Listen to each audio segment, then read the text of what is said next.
ছোটবেলায় রোববারে একটা সিরিঙ্গে চেহারার লোক আসতো আমাদের পাড়ায়। মাথায় লাল ফেটটি, কাঁধে একটা বাঁক, আর তা থেকে দুই প্রান্তে দড়ি দিয়ে থাকে থাকে বড় থেকে ছোট অনেকগুলো বেতের গোল ঝাঁপি সাজানো থাকতো। ডুক ডুক ডুক ডুক ডুক ডুক ডুক ডুক, এ সাপ খেলা, দেখো দেখো। ছুটতে বেরোতাম ঘর থেকে পাড়ার সব বাচ্চারা। আমরা 14 বছর বয়সে বাচ্চাই ছিলাম। তো পাড়া ঢোকার রাস্তার বাঁকটা বেশ চওড়া, ওইখানেই বসতো লোকটা। ঝাঁপির ঢাকা খুললেই লম্বা কালো খসখসে আঁশওয়ালা কুণ্ডলি পাকিয়ে বসে থাকা চেহারাগুলো দেখা যেত। হুশ করে তার লেজটা ধরে রাস্তায় মেলে ধরতো লোকটা। হ্যাঁ, ওই যেমনটা দোকানে বিক্রির আগে শাড়ি মেলে ধরে দেখায়। ডুক ডুক ডুক ডুক আওয়াজটা ছিল দর্শকদের জন্য। বাঁ হাতের মুঠোটা ঠিক সাপের সামনে নাড়ানো বেশ একটা রোমাঞ্চকর কায়দা মনে হতো।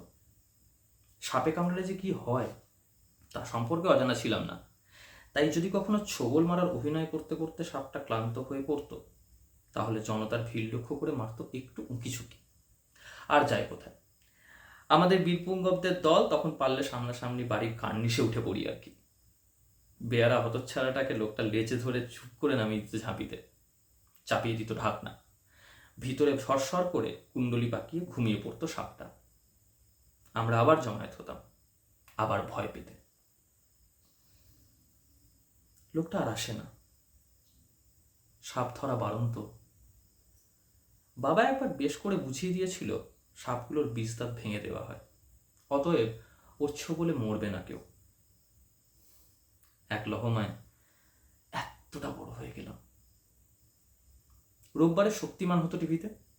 সাদাশীতে গঙ্গাধর আর ডাকাবুকু শক্তিমান, সাদাশীতে লাল ফেটটি, পাতলা কোট, আর ডাকাবুকো সাপের লেজ ধরে খেলানো লোক। এরা যে এক, বিশ্বাসই হতো না। কিন্তু ওই যে একবার বড় হলাম, লোকটার সমস্ত জারিজুরি একেবারে ছোট হয়ে গেল। ছোটবেলায় আহা, লোকটার কত কষ্ট, যাই জলদি বাড়ি থেকে একটু চাল আর পয়সা এনে দিই, এই ভাবনাটা বড়বেলায় ছি, একটা নিরীহ জীবের উপর টর্চার করে মজা দেখানো, এই ভাবনায় বদলে গেল। সাপের বিষ-দাঁত ভাঙাটা লোকটার পেটের ভাতের অভাবের থেকে বেশি যন্ত্রণাদায়ক মনে হলো। আর আমরা বড় হয়ে গেলাম।